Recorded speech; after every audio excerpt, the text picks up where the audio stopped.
Hope you're great again, and we are back again with Manchester United news updates and transfer rumors. And as I was just about to go live. There is an update. Fabrizio Romano confirmed it that Manchester United have officially agreed in principle, personal details and contractual details with the Manuel Ugarte, which is a very positive news. And I rate this player very highly, and I think he will be the perfect Casemiro upgrade. Because he possesses every skill that is required to be a modern number six, and I did a player analysis.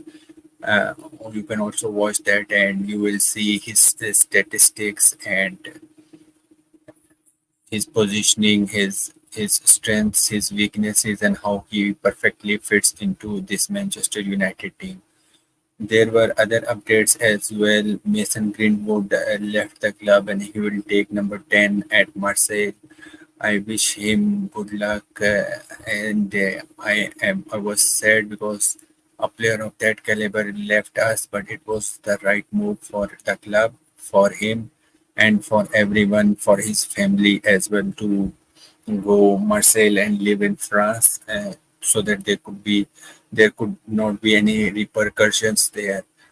And there are some updates about Aaron Van Bissaka is going to West Ham, and the price that is mentioned is as 18 million plus adds on, or 15 million pounds plus adds on, which is the price that Man United is putting, and it will be a very good exit, good summer business. And once he goes, then we can try on Jeremy Frimpong. However, I don't rate him as a right back, but he is a wing back, right wing back. He excelled under the great season that Bayer Leverkusen played under Xabi Alonso. So he's a wing back, but defensively he has his shortcomings, and which will be exposed in the Premier League. So we will have to do, and Dan Wishward has to do due diligence. And the other update is that Lene Euro deal is officially completed, and he has been unveiled as Man United player. And the deal was done in 52 million pounds plus 8 million uh, in ads on. So that was 62 million in euros and plus 8 million in euros in the ads on, and which was completely making sense. I don't know why Everton fans and other fans and media channels are portraying us that this is not a great deal. He was a wonder kid, and a lot of clubs were after him, and he is the next big thing in the center backs department across the world, and a lot of people were actually after him, and yet Man United were able to get his signature. The signature he will develop into something very great in coming years. And the last thing is Graham Souness actually targeted Kobe Mainoo, and he termed him as naive for not understanding his position during England's Euro 2024 final defeat was Spain. And it is again agenda media, which should not be like this. There are a lot of people, a lot of players in that team that first needs to be sorted out before you will go to Kobe. In the final, it was Declan Rice, it was Phil Foden. Phil Foden had a poor tournament, and he is the most protected player in this Premier League. Nobody will talk about him with 7 starts, 0 goals, 0 assists, and still they are blaming Kobe Manu. Kobe actually did not had a very poor game. He was on par.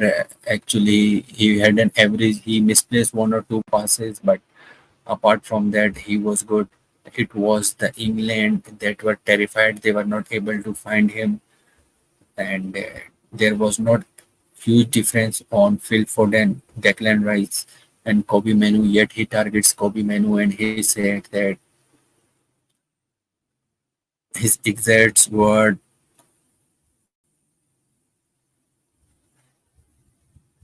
are, I think he's really good on the ball. He's very talented on the ball, but he doesn't fully understand the position. He wonders, he empties the middle of the field too readily. I watched him against Iceland during the England's last Euro 2024 warm-up game, and he was getting thrown to the left and thrown to the right. He came on as a substitute when holding on to a 1-0 lead against Serbia, and the first thing he did was chase down the goalkeeper and try to put him under the pressure. It's naivety. He's still learning the game. I think why he chased down the defender, because he was actually tasked to do that, because he came on and he was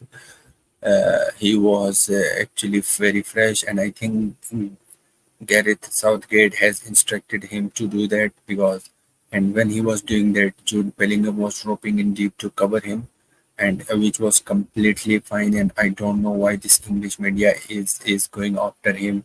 He's only 19, and he was not the worst player on the pitch in the final. The worst player on the pitch was Harry Kane. Nobody talked about him, and all the players actually had the poor game. Mark Guehi, John Stones, Kyle Walker was guilty for of the both two goals. Luke Shaw, Phil Foden, Bukayo Saka, Harry Kane. Jude had a slightly better game than these, and it was actually the Spanish were too good on the ball, and they were too good on the rotation. That's why it caused the problem, and he was emptying the midfield because he was actually following Fabian Ruiz. So that is the reason he was emptying the midfield where he was going. So I don't know what is the real reason of this agenda. Why they are portraying Kobe Mainoo as the sole person who was actually responsible for that defeat.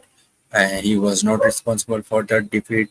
He emptied the midfield because he had to man mark Fabian Ruiz wherever he was going. He was following him. He pressed high in the first game when he came substitute, because he was instructed to do that, and because he had the legs to do that, because they had a cover in behind him. So there were a lot of people that actually highlights only Man United players, and we will continue to see that there is a lot of speculation on the media about the amount that we paid for Lenny Yoro, and I don't think it is an inflated amount. It is what he was valued at, and it is he has the attributes to develop into the top center backs in the world. So that is probably the reason.